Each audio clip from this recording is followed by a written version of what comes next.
va commencer les Hachem. On verra si on arrive à finir aujourd'hui, sinon on finira la semaine prochaine. D'où vient la mitzvah de tzitzit? Déjà, on a eu le mérite d'avoir la mitzvah de tzitzit par l'acte de Avraham Avinu, n'est-ce pas? Quand Avraham Avinu a refusé de prendre ne serait-ce qu'un lacet de chaussures du Meler Sdom, du roi de Sdom, du butin qu'il avait à Sdom, alors ici on dit, par le mérite qu'il ait refusé de recevoir même un lacet de chaussures, alors on a eu la mitzvah de talit et la mitzvah de tefillin. Maintenant, quel est le but? Pourquoi on met les tzitzit, le talit gadol, pendant la tefila? On parle que du talit gadol là? Talit gadol. La mitzvah, on va voir ce qui se passe au niveau des tzitzit, les significations des tzitzit. Mais pourquoi on met le talit gadol pendant la tefila? Alors c'est un peu le même principe que les tefillin. Parce que si tu fais une fila sans mettre les tefillin, on dit que c'est Eidut Sheker, n'est-ce pas? Quelqu'un qui fait le Kriyat Shema par exemple, sans mettre les tefillin, on dit mais tu es en train de faire un faux témoignage. Tu dis, c'est marqué dans le Kriyat Shema, Ukshartem leot ayadecha velotafot bien enecha, n'est-ce pas? Donc tu parles de tefillin et tu n'as pas les tefillin. C'est pour ça qu'une personne qui fait le Kriyat Shema sans les tefillin, au cours de la journée, à un moment, il faudra qu'il mette les tefillin et qu'il fasse le Kriyat Shema avec, parce que sinon ça s'appelle Eidut Sheker. Alors c'est le même principe. Comment ça sort pour le sujet du soir? On a déjà mis. Une fois dans la journée. Il faut qu'une fois dans la journée, tu fasses le Kriyat Shema avec les tefillin. Sinon c'est. Sinon, le matin, comment il les met à Mincha. Comment il s'en sort pour le Kriyat Shema? Alors il doit mettre les tefillin et il fait Kriyat Shema. À Mincha? Ah oui. Parce que Kriyat Shema, il faut faire au moins une fois dans la journée le Kriyat Shema avec les tefillin. Alors c'est le même principe. Pourquoi on met le talit pendant la tefila? Parce que on va dire aussi, on va parler des tzitzit. C'est donc, il faut absolument mettre le talit. Le Shulchan Aruch nous rapporte, c'est rapporté dans le Mishnah Berurah, que quand on met le talit, alors déjà, c'est bien de revoir comment on met le talit. Même si on le met tous, on a l'it'atef betzitzit. C'est quoi? L'itouf, c'est s'envelopper. Donc, beaucoup d'entre nous, on ne sait pas, on a oublié, mais en tout cas, beaucoup d'entre nous, peut-être pas ici, mais en général, ne le font pas bien. Ils pensent qu'ils mettent le talit comme ça, ils font ça, et ça y est. Non. Une technique, comme pour tout, on sait que la Torah c'est très codifié, les mitzvot. Donc si tu fais la mitzvah de la bonne manière, c'est bon. Si tu ne la mets pas de la bonne manière, c'est pas bon. Les tefillin, tu les mets la tête sur le bras et l'autre. Tu n'as pas mis les tefillin, pourtant tu as fait exactement. C'est pas. Donc le hitouf aussi, hitouf ça doit être fait d'une certaine manière. Donc il faut déjà que le talit gadol ait une certaine taille, n'est-ce pas?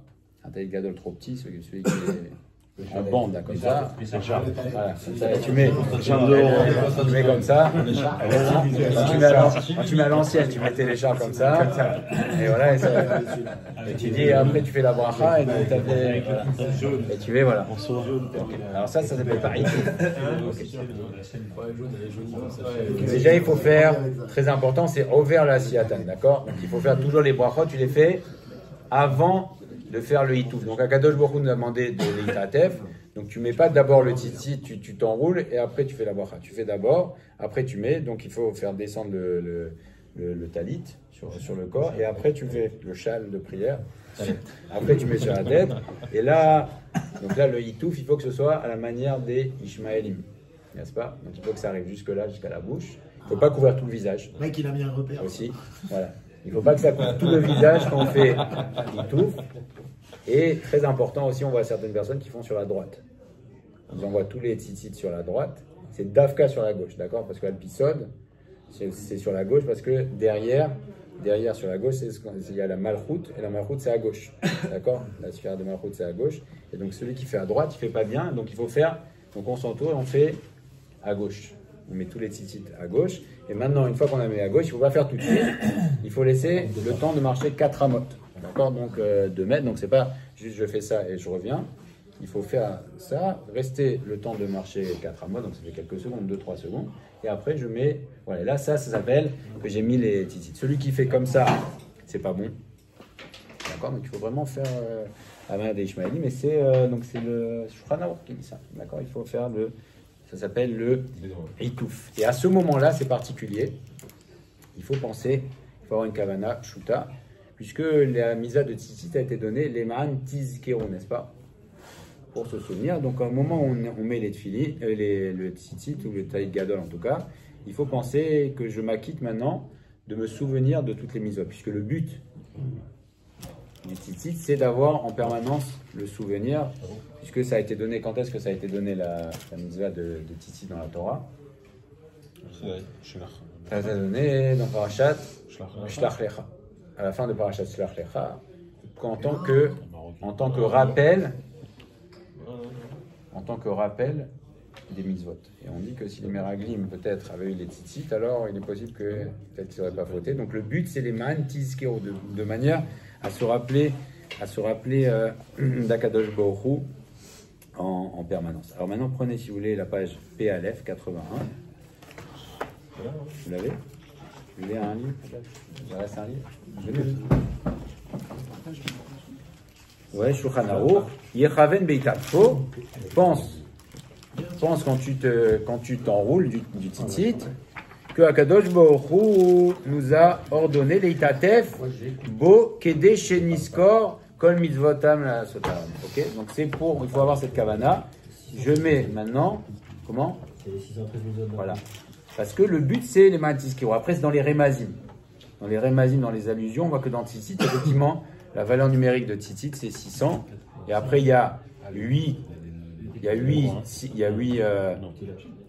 fils et on fait 5 nœuds. Donc ça fait l'équivalent des 613 mitzvot. Donc celui qui porte les tzitzit, il fait l'équivalent des 613 mitzvot.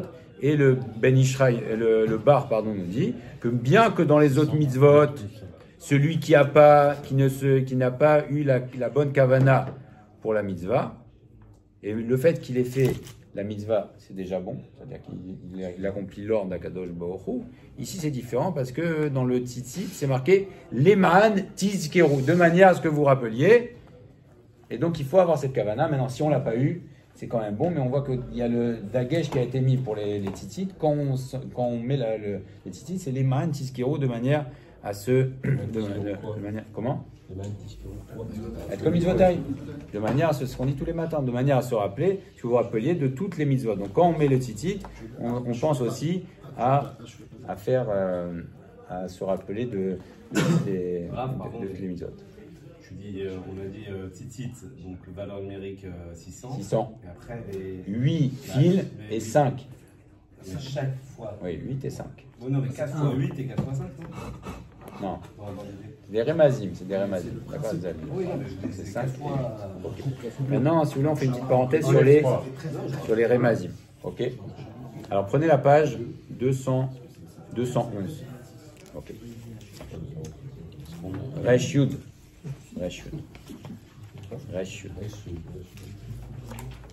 On va voir qu'il y a un moment où on attrape. En fait, plus précisément, il y a 2 moments où on attrape les tzitzit dans la fila, n'est-ce pas? C'est quand? Resh Yud. Il y a Baruch She'amar. Que 2. Alors pourquoi on attrape à Baruch She'amar? Parce que. de la main droite. Comment? De la main droite. Ça fait 26. 13 et 13. Alors, on voit qu'on fait des actes dans notre fila, puisqu'on monte, on a dit qu'on montait 2 mondes à chaque fois, n'est-ce pas? On est au début dans Olama Asiya, après on monte dans Olama Yetzira, après dans Olama Bria, et après dans Olama Atzilut. Donc dans chacun, on va faire un acte qui va matérialiser le fait qu'on monte 2 mondes. Asiya, c'est les korbanot. Quand on dit les korbanot, d'ailleurs on verra en son temps que c'est très important de dire les korbanot, parce que Avraham Avinu, quand il a reçu les korbanot, il savait que ses enfants auraient le Beth Amikdash. Il était très inquiet, il a dit, mais quand mes enfants n'ont pas le Beth Amikdash, comment ils vont faire? Akadosh Baruch Hu lui a dit qu'ils disent les korbanot, et je leur compte comme s'ils avaient apporté tous les korbanot. Donc quelqu'un qui a fait une faute, par exemple, dans la pensée. Alors, normalement, il doit amener un korban Ola. Et bien, s'il dit Ola, la partie du Ola avec Kavana, alors c'est comme s'il avait apporté un korban. Donc c'est très important, ça prend quelques minutes. Quand on a l'habitude, ça prend même moins. Et c'est comme si on avait apporté tous les korbanot. En tout cas, quand on est dans le Ola Maasiya, on dit les korbanot, et donc ça compte comme un acte. Après, pourquoi on prend les tzitzit? Parce qu'on monte d'un niveau. Et donc on monte dans Olam et Tzira. Donc on va prendre quelque chose, on va faire un acte, on va prendre les tzitzit. Ok. Troisième monde, c'est quand on monte dans Olam Abriya, qu'est-ce qu'on fait? Vous voyez dans les Sidorim, c'est marqué que quand tu Yotzer Or ou Rocher, tu fais ça et tu embrasses le tefillin du bras. Donc on monte encore d'un niveau, d'accord? On fait encore un acte. Et quand, juste avant de commencer la Amida, il faut toucher les tefillin de la tête pour entrer dans la Matzilut. Donc c'est pour ça que chaque fois on fait un acte, d'accord? Donc Asiya c'est les korbanot, Baour Shehamar, on est dans Yetzira, on monte, Bria on fait les tefillin du bras, et Hatzilut c'est les tefillin de la tête, donc on monte encore d'un niveau. Maintenant il y a un moment important aussi, on attrape les tzitzit, on sait que c'est pendant le Kriyat Shema, d'accord? À quel moment on les attrape? Les tzitzit, c'est dans la bracha Ma'er ve'ave alenu be'acha shalom me'era me'arba kanfot kol haaretz. Et là on attrape ici au niveau du là aussi c'est au niveau entre l'auriculaire et l'annulaire à gauche, on met là et on met contre le cœur. Et là il y a une grande ségoula qui est apportée ici par le Peri Etzraïm. Écoutez bien, parce que personne ne peut estimer qu'il est exempt du problème du kaas, la colère. La gematria de kaas. Kaas c'est Chaf, c'est 20, Aïn c'est 70, ça fait 90, et Samer c'est 60, ça fait 150. C'est la même gematria que Kanaf. Kanaf c'est le pan du tzitzit, n'est-ce pas? Si on voit, Kaf c'est 20, Nun 50 c'est 70, et P ça fait 80, 150. Ok, donc il y a une ségoula qu'on va voir ici. Tikkun kaas. Alors en plus ça tombe bien parce que si vous multipliez Kanaf 150 fois par 4, ça fait combien? Ça fait 600, c'est la gematria de tzitzit aussi. Hein, donc on voit qu'il y a 4 kanfot, il y a 4 coins, et 4 fois 150, ça fait 600, c'est tzitzit. Donc ça, c'est les remazim. D'accord? On voit que dans la Torah, ça fait partie, il y a les 4 niveaux, et ça fait partie des remazim. Et pour finir, on donne un petit remez extraordinaire, l'Irvod Moshe Rabbeinu, puisque dans la parashat à Shavua, on voit qu'il dit un nom d'Akadosh Baruch Hu. Ok. Alors, regardez en haut là de la page, Tikkun Kaas. Kaas, la colère, c'est Keminyan Kanaf. C'est la même valeur numérique que Kanaf, que le coin du tzitzit. Et Arba, donc les 4 Kanfot, 4 fois Kanaf, c'est 600. Et ça représente les tzitzit. Et donc, il est marqué que quelqu'un qui a un problème de Kaas, alors, c'est pour ça qu'on le met contre le cœur, c'est une grande ségoula. Parce qu'on sait que la source des émotions, et la source des sentiments et de la colère, c'est dans le cœur. Donc c'est une grande ségoula de mettre et de penser à ça pour le tikkun kaas, pour réparer la colère, puisque kanaf, c'est la même gematria que kaas. Il rapporte même ailleurs que quelqu'un qui sent qu'il est énervé, qu'il attrape un kanaf. Et c'est gematria kaas, et c'est une ségoula aussi pour calmer sa colère. Top. On avait dit aussi de se regarder dans la glace, il me semblait. Comment? On avait dit aussi, je crois qu'il fallait se regarder dans la glace. Dans la glace? Se regarder dans la glace quand on est en colère. Ah bon? Oui, oui. Parce qu'on a une tête tellement débile que ça Ah d'accord. tellement moche quand on est énervé. C'est pas une ségoula. D'accord. Peut-être. Mais Tu mets un masque. Je suis en gauche, je peux rien. et c'est important également de regarder.